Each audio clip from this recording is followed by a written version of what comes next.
mag magnano?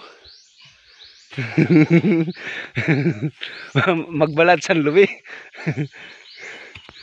Sa kabila, ayun yung basta magbunot. Mao na yon. Ayun sa kabila. Ayun. So ito nga po yung hanap buhay nila dito. Yung mga hanap buhay namin sa probinsya mga par. Halimbawa, ako yung nagkakawit.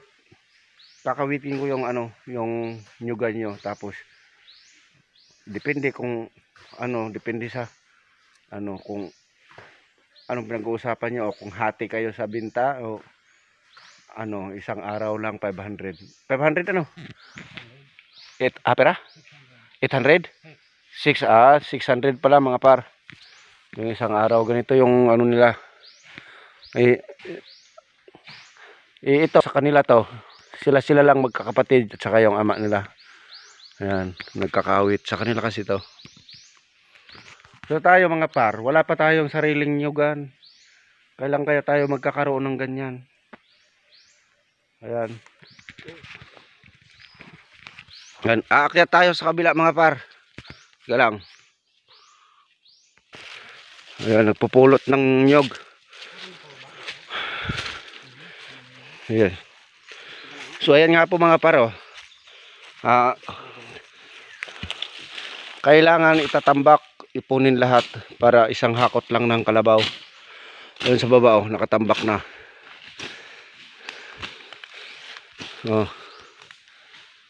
Nakatambak, nyug yan lahat. Ito yung tinatawag nilang sipong. Sipong kung tawagin dito sa Bicol. Sa kunting kaalaman lang kung di nyo pa alam. Ayan. May mga number yan. Kung sa atin, sa Kabisayaan, inaakyat yung nyug dito. Kinakawit.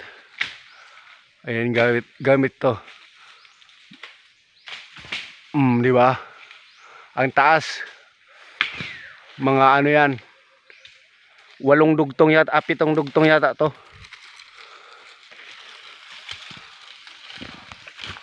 Pitong dugtong. Chong. Yan nagkakawit. Yan. Ayan. Tinatambak yung nyug para hindi makalat. So ibig sabihin, isa lang yung dadaanan ng kalabaw. Para hindi